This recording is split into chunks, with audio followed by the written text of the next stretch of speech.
Hello friends, welcome to our channel knowledge with GNP institute, जो कि आपका अपना चैनल। तो वीडियोस आपको काफ़ी टाइम से नहीं मिली है, लेकिन जो बिहार टीचर्स से रिलेटेड कंटेंट था ऑलरेडी मैं वो आपको करा चुकी थी।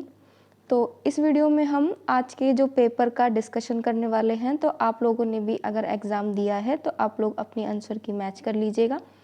तो वीडियो को अंत तक देखना, पूरे पेपर का एनालिसिस करेंगे एंड मैं आपको फैक्ट वाइज बताऊंगी। इससे पहले भी पेपर का एनालिसिस मैंने कराया था, जिसमें मैंने आपको ऑप्शन से भी आंसर निकालना बताया था, और इस वीडियो में भी हम ऑप्शन से आंसर कैसे निकालते हैं, एलिमिनेशन मेथड जिसे बोला जाता है, तो वो कैसे करते हैं, तो वो सब पढ़ेंगे। तो आप लोग मैच कर लीजिएगा एंड कमेंट बॉक्स में बताइएगा कि आपके कितने आंसर सही हैं। क्योंकि मेरे व्हाट्सएप पे ये पेपर आया था, तो लास्ट टाइम भी मैंने एनालिसिस कराया था, तो सबका ये था कि एक बार फिर से पेपर का एनालिसिस करा दीजिए। वैसे वीडियोस तो मैं नहीं बना पाती हूँ, बट आप लोग अपनी आंसर की मैच कर लीजिएगा। बट कोशिश करूँगी कि आपको वीकेंड पे या फिर पेपर का जितने भी एनालिसिस है वो आपको मैं डेली प्रोवाइड करूँ। तो सबसे पहले क्वेश्चन नंबर, ये जनरल स्टडीज़ के पेपर को हम डिस्कस करने वाले हैं। फीफा महिला विश्व कप 2023 फुटबॉल फाइनल किस टीम ने जीता? तो ये पहला क्वेश्चन जिसने भी किया है वो गलत है। स्पेन ने जीता था इंग्लैंड को 1-0 से हराकर। तो इसमें जो आएगा आंसर वो आएगा ऑप्शन नंबर बी। उसके बाद क्वेश्चन नंबर 32। अब 32 में द एक्सोरिस्ट सर्विसेज पिक्चर ऑस्कर के लिए नामांकित होने वाली पहली डरावनी फिल्म जिसके निर्देशन विलियम फ्राइकिन का हाल ही में 87 वर्ष की आयु में निधन हुआ। तो इसका जो आंसर है उसका आंसर है William Peter Blatty. Option number A गलत है इसका, जिसने भी किया है तो आप लोग देख लीजिएगा अपना। फिर बात करते हैं क्वेश्चन नंबर 33 की। तो क्वेश्चन नंबर 33, केरल के पूर्व सीएम ओमान चांडी, जिनका हाल ही में निधन हो गया, लगभग 53 वर्षों तक केरल के निर्वाचन क्षेत्र यानी कि किस निर्वाचन क्षेत्र से वो बने थे, विधायक जो बने थे, तो वो बने थे, इसका जो आंसर है ना वो कोयट्टम केरल का जिला है, जो कि इस ऑप्शन में नहीं दिया है। तो इसका आंसर ऑप्शन नंबर ई होगा, उपयुक्त में से कोई भी नहीं। और कोयट्टम का पुथुपल्ली जो डिस्ट्रिक्ट है, मतलब वहाँ से तो वो बिलोंग करते थे, तो कोयट्टम आएगा इसमें। तो इसका जो राइट आंसर होगा वो होगा ऑप्शन नंबर ई। तो ये भी गलत है जिसने भी किया है। अब बात करते हैं क्वेश्चन नंबर 34 की। महिलाओं की स्थिति पर संयुक्त राष्ट्र आयोग द्वारा किस देश को निष्कासित किया गया? तो ईरान को किया गया था, ये सही है इनका। ईरान के हिजाब पुलिस हिरासत के दौरान किस महिला की मौत हुई थी? तो महसा अमीनी की मौत हुई थी। हिना रब्बानी खान गलत है। उसके बाद आ जाता है शेरो मुक्त भारत अभियान के लिए जो टीवी के लिए जो ब्रांड एम्बेसडर यानी कि निक्षय मित्र का नाम क्या था? तो वो जो एम्बेसडर बनाई गई थी वो दीपा मलिक थी। तो ये आंसर इनका ठीक है। उसके बाद है क्वेश्चन नंबर 37, एचआई गगनयान के मानव विमान में कितने, यानी कि जो गगनयान मिशन था ना, उसमें अंतरिक्ष में जो यात्रियों को भेजा गया था वो 3 अंतरिक्ष यात्री थे जो कि 7 दिन के लिए गए थे। फिर आ जाता है क्वेश्चन नंबर 38, मुख्यमंत्री एम.के. स्टालिन कहाँ महाकवि सुब्रमण्यम भरतियार प्रतिमा का अनावरण किया? तो सुब्रमण्यम ने अनावरण किया था चेन्नई में, क्योंकि ये यहाँ से हम देख सकते हैं एम.के. स्टालिन कहाँ के हैं, तमिलनाडु के हैं, तो रामेश्वरम थोड़ा सा कंफ्यूज कर सकता है आपको, बट इसका जो आंसर होगा वो होगा चेन्नई। उसके बाद है 39, निम्नलिखित में किसकी भारत के साथ सबसे अधिक लंबी सीमा? तो सबसे अधिक लंबी सीमा बांग्लादेश के साथ हम तय करते हैं। निम्नलिखित में कौन सा कर्क रेखा के ऊपर स्थित है? तो इसमें भोपाल लगाया, भोपाल नहीं है, क्योंकि कर्क रेखा के नॉर्थ में है, तो मिजोरम का आइजोल होगा इसका आंसर, ऑप्शन नंबर सी। निम्नलिखित नदियों में सबसे बड़ा जो जलग्रह है वो किसका होगा? तो वो सबसे बड़ा जलग्रह काली नदी का है, जहाँ तक मुझे लगता है। तो काली नदी इसका आंसर होना चाहिए, लेकिन आप एक बार इसको रीचेक कर लीजिएगा।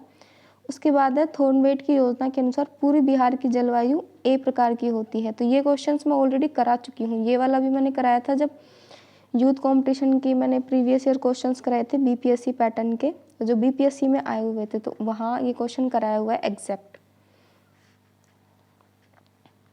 मोटा अनाज, चमत्कारिक अनाज और भविष्य की फसल कहा जाता है। तो सूखी सहिष्णु को पोषण के दृष्टि से चावल गेहूं के बराबर, तो चावल और गेहूं के बराबर। ऐसे मोटा अनाज जो बाजरा को बोला जाता है, कुछ भारी कारक की आवश्यकता होती है, ये बात सही है। तो ऑप्शन नंबर ए और सी तो उपयुक्त में से एक से अधिक इसका आंसर होगा। अब भारत के कुल भूमि क्षेत्र में पर्वतों का हिस्सा 29 समथिंग होता है, 30%, लेकिन जो एग्जैक्ट माउंटेन, सिर्फ माउंटेन होता है तो वो 10% कुछ होता है।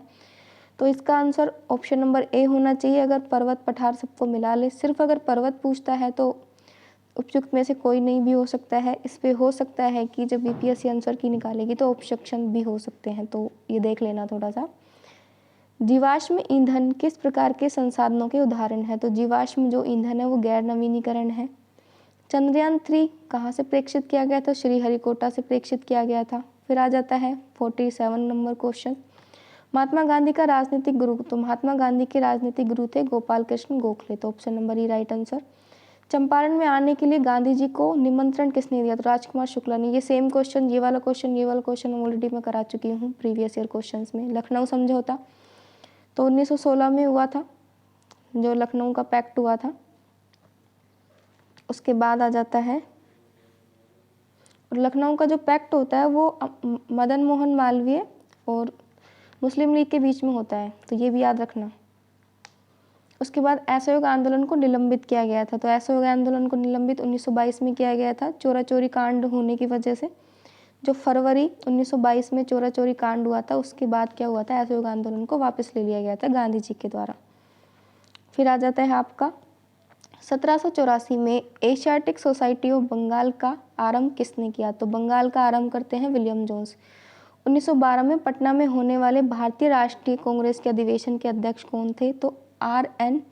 मोधेलकर थे। उसके बाद आ जाता है 53, 1942 के आंदोलन में लोगों ने सियाराम सिंह की अगुवाई में कहाँ पर राष्ट्रीय सरकार की स्थापना की? तो जो सरकार की स्थापना होती है वो भागलपुर में होती है, ना कि चंपारण में। तो ये आंसर भी गलत लगा के आए हैं जिसने भी मार्क किया है। 1857 के दौरान ब्रिटिश सेना के किस सेनापति को कुंवर सिंह के विरुद्ध, यानी कि कुंवर सिंह के जो अगेंस्ट बिहार से लड़ने वाले थे वो सर ह्यूरोज थे। ये क्वेश्चन जो मैंने बिहार हिस्ट्री की 1857 की क्रांति कराई थी उसमें बहुत बार बताया था, और उसके बाद जो बीपीएससी के प्रीवियस ईयर क्वेश्चंस कराए थे उसमें कम से कम ये क्वेश्चन 12 से 15 बार आया था हर साल। तो आपके नेक्स्ट शिफ्ट में भी आने के पूरे चांसेस हैं। उसके बाद ये आपका मैथ्स का आ जाता है। फिर हम जनरल साइंस को भी थोड़ा सा यहाँ पर डिस्कस कर लेंगे, मैथ आप लोग सोल्व कर लेना। मृत जीवों के अपघटक, तो जो मृत जीव होते हैं वो होते हैं जो डेड और डिके पर निकलते हैं, यानी कि वायरस होता है जो मृत पर जन्म ले लेता है, और शैवाल होता है कवक, फंगस जो मृत पर, जैसे कि ब्रेड वगैरह खराब हो जाती है तो होता है। तो इसका आंसर उपयुक्त में से एक से अधिक होगा। विद्युत का चुंबक कोर बनाने के लिए उपयोग में नरम लोहा लिया जाता है। अब यहाँ पे है ऑर्निथोलॉजी। ऑर्निथोलॉजी यानी कि पक्षियों का अध्ययन। ये गलत मार्क किया हुआ, हड्डियों का अध्ययन नहीं होता। हड्डियों के लिए हम ओस्टियो वर्ड को यूज़ करते हैं, तो ऑस्टियोलॉजी होता है अगर हम बोन की स्टडी करते हैं। पक्षियों के लिए होता है ऑर्निथोलॉजी। तो ये ऑप्शन नंबर 20 का राइट होगा। इसरो द्वारा चंद्रयान 3 को प्रेक्षित, यानी कि इसरो ने चंद्रयान 3 को 14 जुलाई 2023 को लॉन्च किया था। पौधों की जड़ों में मृदा जल प्रवेश का कारक है। तो पौधों की जड़ों में जो मृदा जल प्रवेश करता है वो होता है केशिकातत्व, जिसको कैपिलरिटीज बोला जाता है।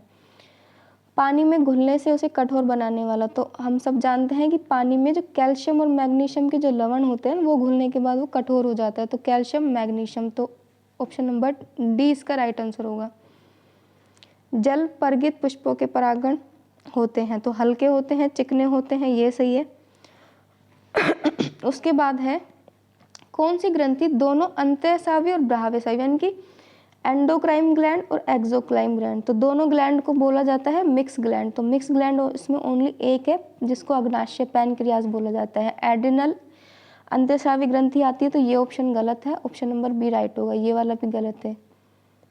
उसके बाद पार्ट नंबर सी है शिक्षा विषय, ये सब आप लोग देख लीजिएगा। जनरल स्टडीज़ और करंट अफेयर्स काफ़ी ज़्यादा थोड़े से टफ थे क्वेश्चंस, तो आने वाली शिफ्ट के लिए भी आपको बेस्ट ऑफ लक। तो अगर पेपर आपके पास आता है तो मेरे व्हाट्सएप पर भेज सकते हैं। एंड ये जो पेपर हुआ है आज का, इसका आप मेमोरी बेस्ड पेपर आप टेक्स्ट बुक के एप्लीकेशन से लगा सकते हैं। एंड टेक्स्ट बुक एप्लीकेशन का लिंक आपको डिस्क्रिप्शन के नीचे और कमेंट बॉक्स दोनों में मिल जाएगा, तो वहाँ से डाउनलोड करके एप्लीकेशन को इस पेपर को लगाइएगा। और पेपर का कोई भी चार्ज नहीं है, फ्री में आपका पेपर होगा। तो आप लोग एक बार पूरे पेपर को अटैम्प्ट कीजिए, क्योंकि कल जिसका भी पेपर है मैक्सिमम क्वेश्चंस यहाँ से रिपीट होने वाले हैं। तो एक बार फिर से कहूँगी, एप्लीकेशन को डाउनलोड कीजिए अगर टेक्स्ट बुक एप्लीकेशन आप लोग यूज़ नहीं करते हैं तो, और वहाँ से एक बार इस क्वेश्चंस को आप अटैम्प्ट करके देखिए पूरे पेपर को। ये आपको वहाँ पे मिल जाएगा जितना भी आज आया हुआ था।